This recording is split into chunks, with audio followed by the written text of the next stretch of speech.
আইঐ আজি কঁকালটো ইমানকে বিষাইছে হেৰি শুনিছেনে এই ইহঁত দুটা ক'ত আছে অ আছে হ'ব লাগে কিন্তু ক'ৰবাত খেলি চোৱাচোন ঐ তহঁত কেইটা ক'ত আছ এইফালে আছোন কি হ'ল মা শুনচোন আজি তহঁতে স্কুল যাব নালাগে বুজিছ এই মোৰ কঁকালটো বৰকে বিষাইছে তই এই দেউতাৰ অকণ কামত সহায় কৰি দে আৰু তই আছোন এই ঘৰৰ কাম অকণ সহায় কৰি দিবি আজি স্কুল যাম নালাগে বুলি কৈছো নহয় যাব আছো না নহয় আজি স্কুল যামেই তহঁতে একদম কথা নুশুন যাব নোৱাৰ বুলিছো নহয় নোৱাৰ মোৰ লগে লগে ভিতৰলৈ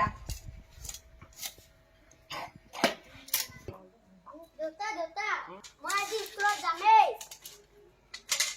হেৰো তহঁতক মাৰে কোৱা শুনা নাই হা এবাৰ ক'লে বুজি নাপাওঁ স্কুল যাব নালাগে বুলি কৈছো নালাগে আৰু একো কথা নকবি কি হ'ল তোৰ চকুত হৈ কথা ক'বলৈ শিকিছ হা একদম কামত লাগ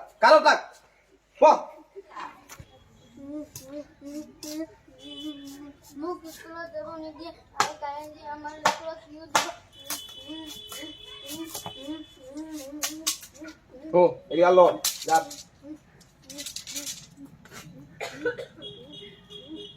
ভণ্টি কাইলৈ আমাৰ স্কুলত শিশু দিব মই কাইলৈ এটা কবিতা আবৃত্তি কৰিম তই শুনিবিনে শুনিম নমস্কাৰ মোৰ নাম বকুল দা মই এটা কবিতা আবৃত্তি কৰিম কবিতাটিৰ নাম শিশু দিৱস মোৰ মনত আছে সেইটো দিন 14 নৱেম্বৰ আমি খেলো ছবি আকো গীত গাওঁ আৰু বহুতো আহি আছে পুনৰ সেইটো দিন নেহেৰু খুৰাৰ জন্মদিন আমাৰ ভাল পোৱাৰ দিন বাবা ধুনীয়া হৈছে দে দাদা ময়ো এটা গান গাম তই শুনিবিনে নমস্কাৰ মোৰ নাম জাহ্নবী দা মই এটা গান গাম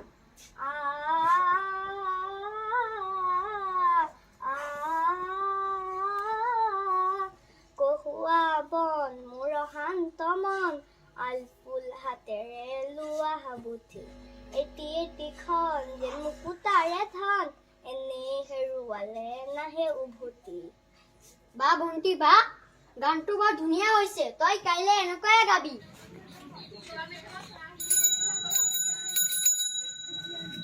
ককাইদেউ কোনোবা আছেনে ঘৰত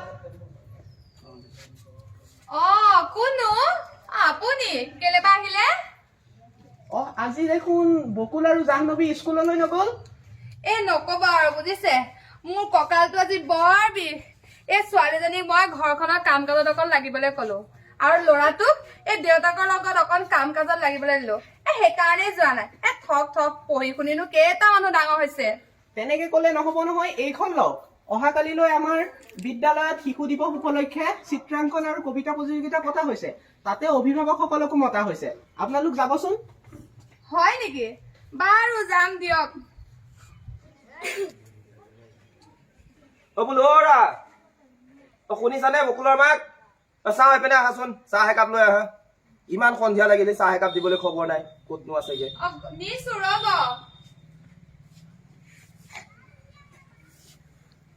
লওক চাহ লওক দিয়া হেৰি শুনিছেনে আজি ইহঁত দুটাৰ স্কুলৰ এই কেৰাণীজন আহিছিলে কেৰাণীজনে কৈছে কাইলৈ স্কুলত কিবা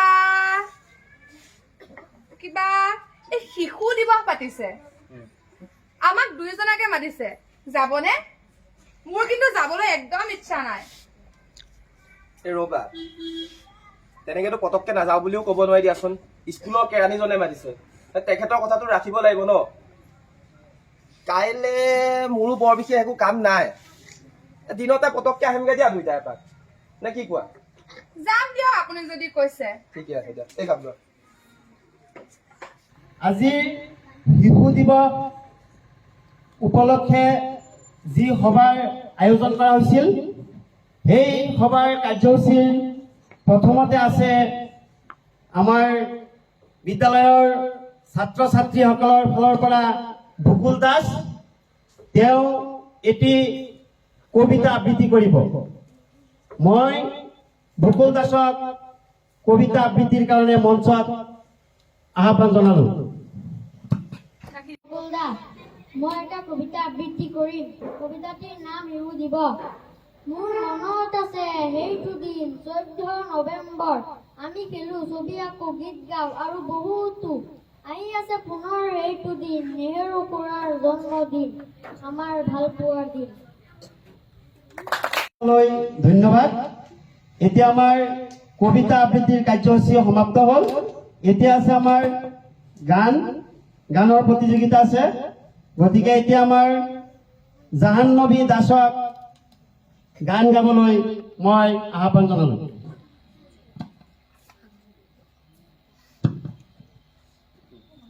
নমস্কাৰ, মোৰ নাম জাহ্নবী দা। মই এটা গান গাম।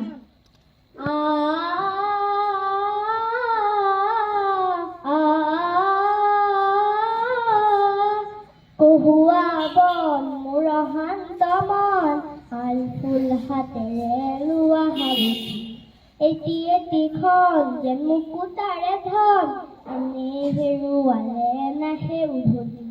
কহুৱা বন মোৰ শান্ত মন, শাল ফুল হাতেৰে লোৱা হালধি, এটি এটিখন যেন মুকুতাৰে ধন, এনে হেৰুৱালে নাহে উভতি। ধন্যবাদ। কবিতা প্ৰতিযোগিতাত প্ৰথম স্থান দখল কৰিছে বকুল দাস। আমাৰ বকুল দাসক সভাৰ মঞ্চত আহিবলৈ আহ্বান জনালোঁ।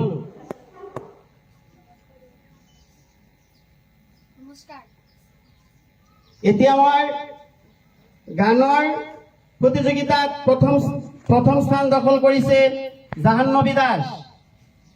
জাহ্নবী দাসক মই সভাস্থানত আহিবলৈ আহ্বান জনালোঁ।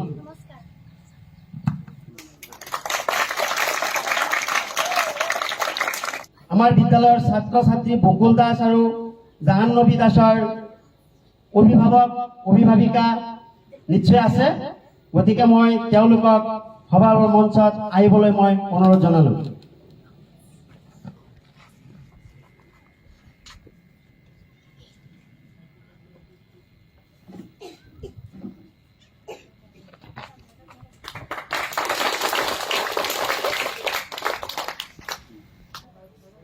এতিয়া আমাৰ বকুল দাসক পুৰস্কৃত কৰিবলৈ আমাৰ বিদ্যালয়ৰ শিক্ষক আব্দুল সামাদ ছাৰক মই আহ্বান জনালোঁ।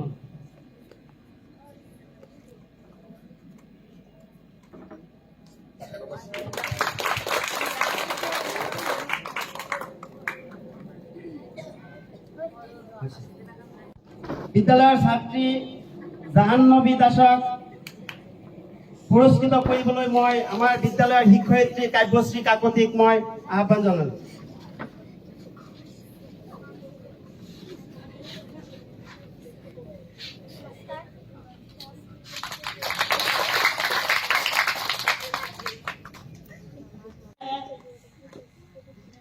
বকুল দাসৰ পিতৃক এখন ফুলাম গামোচাৰে আদৰণি জনাবলৈ বিদ্যালয়ৰ শিক্ষক আব্দুল সামাদ ছাৰক মই অনুৰোধ জনালোঁ।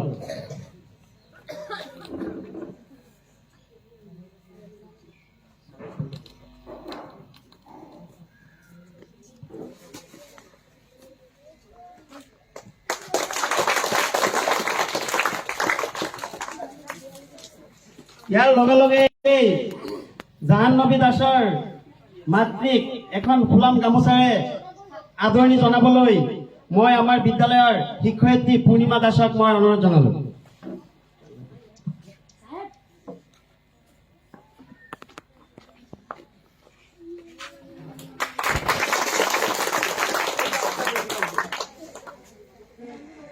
ছাত্ৰ ছাত্ৰী জাহ্নবী আৰু বকুল দাসৰ পিতৃ মাতৃক দুই এষাৰ কথা আমাৰ মাজত ৰখাৰ বাবে মই অনুৰোধ জনালোঁ।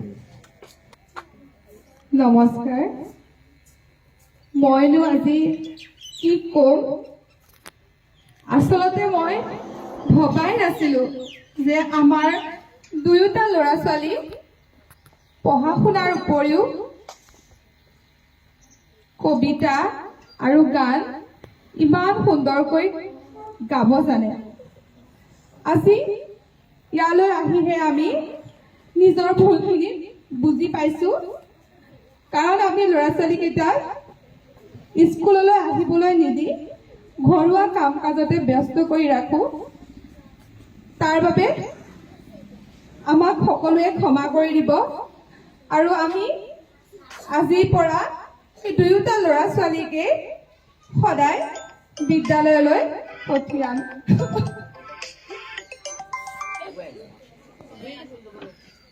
নমস্কাৰ।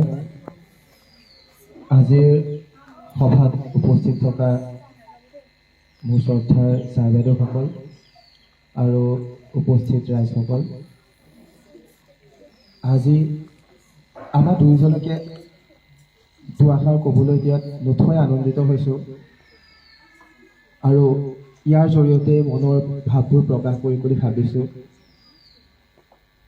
আচলতে ছাৰ জানে, আজি যে আমাক যি এই সন্মান জনাইছে, আচলতে এই সন্মানৰ আমি যোগ্যই নহয়, কিয়নো এই সন্মানৰ যোগ্য তেখেতসকলহে যিসকলে নিজৰ ল'ৰা ছোৱালীকেইটাক প্ৰতিটো ক্ষেত্ৰত আগুৱাই যাবলৈ সহায় সহযোগিতা কৰে, দিহা পৰামৰ্শ দিয়ে, তেওঁলোকৰ লগত প্ৰতিটো খোজত খোজ দি পেলাই তেওঁলোকক আগুৱাবলৈ বহুতখিনি কষ্ট কৰে। কিন্তু কি জানে, আমি সিহঁতক আগুৱাই যাবলৈ দিয়াটোতো দূৰৰে কথা, স্কুললৈ আহিবলৈ পঢ়া শুনা কৰাৰ ক্ষেত্ৰতো বহুতখিনি বাধা দিছিলোঁ। আৰু ছাৰ, এসাঁজ খাই আন সাঁজলৈ চিন্তা কৰা মানুহবোৰেহে বুজি পায় যে পৰিয়াল পোহপাল দিয়াটো কিমান কষ্টকৰ। তথাপিতো আমি বহুতখিনি ভুল কৰি আছিলোঁ যে পঢ়ি শুনি কি ডাঙৰ মানুহ হবি তহঁত। কাৰণ আজিকালি সমাজতে বহুতখিনি দেখিছোঁ শুনিছোঁ যে BA পাছ কৰি MA পাছ কৰি বহুত ল'ৰা ছোৱালী ঘৰতে বহি আছে। কিন্তু আজি অনুভৱ কৰিছোঁ ছাৰ যে পঢ়া শুনা কেৱল চাকৰি বা টকা ইনকামৰ কাৰণেই নহয়, পঢ়া শুনাটো বহুত দৰকাৰী যে এখন সমাজত নিজৰ এটা পৰিচয় গঢ়িবলৈ, এখন সমাজত জীয়াই থাকিবলৈ যে পঢ়া শুনাটো কিমান দৰকাৰ, আজি সেয়া সঁচাকৈয়ে বুজি পাইছোঁ। আৰু ইয়াত উপস্থিত থকা সকলো ৰাইজক মই কাতৰেৰে অনুৰোধ কৰিছোঁ, আমাৰ নিচিনা ভুল যদি আৰু কোনোবা ৰাইজে যদি কৰিও আছে, তেতিয়া সেই ৰাইজ কোনেও যাতে এনেকুৱা ভুল আৰু দুবাৰ নকৰে। আমি যেনেকৈ উপলব্ধি কৰিছোঁ, আপোনালোকেও যাতে এনেকৈ উপলব্ধি কৰক আৰু ল'ৰা ছোৱালীক যাতে আগুৱাই যাবলৈ সাহস অকণমান দিয়ক। আজি ল'ৰা ছোৱালীকেইটাৰ আগত আমি নিজেও বহুতখিনি তল পৰি গৈছোঁ। নাজানো সিহঁতে আমাক ক্ষমা কৰে নে নকৰে, কিন্তু তথাপিতো নিজৰ মাক বাপেক যিহেতুকে। বকুল, জাহ্নৱী, চাওঁ এফালে আছোঁ, তহঁত তহঁতে আমাক বেয়া পাই নাথাকিবিও। আজিৰ পৰা তহঁতক অকণো পঢ়া শুনাত বাধা নিদিওঁ।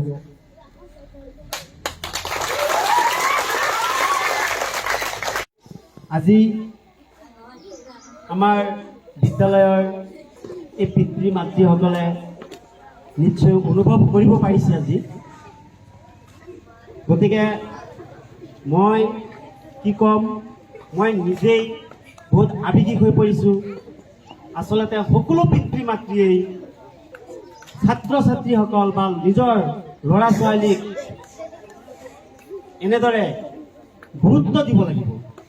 আমি ল'ৰা ছোৱালীক গুৰুত্ব নিদিলে ল'ৰা ছোৱালী আগ নাবাঢ়িব। গতিকে আজিৰ এই সভাত মই এই জাহ্নৱী আৰু বকুল দাসৰ পিতৃ মাতৃক অশেষ ধন্যবাদ জ্ঞাপন কৰিলোঁ। গতিকে আজিৰ সভা মই ইয়াতে সমাপ্ত কৰিলোঁ। ধন্যবাদ। আমি আজি সকলোৱে এই নাটকখনৰ জৰিয়তে এক বাৰ্তা প্ৰেৰণ কৰিবলৈ চেষ্টা কৰিছোঁ যে মানুহ দুখীয়া হ'লেও নিজৰ ল'ৰা ছোৱালীক শিক্ষাৰ প্ৰতি সদায় আগ্ৰহ কৰিব লাগে, কিয়নো শিক্ষা প্ৰতিজন শিশুৰ অধিকাৰ। সেই অধিকাৰ আমি তেওঁলোকক দিব লাগে, কাৰণ তেওঁলোক হৈছে ভৱিষ্যত দেশৰ নাগৰিক। সেয়ে আমি তেওঁলোকক সুশিক্ষাৰে আগবাঢ়ি যোৱাত সদায় হাত আগবঢ়াব লাগে। ধন্যবাদ।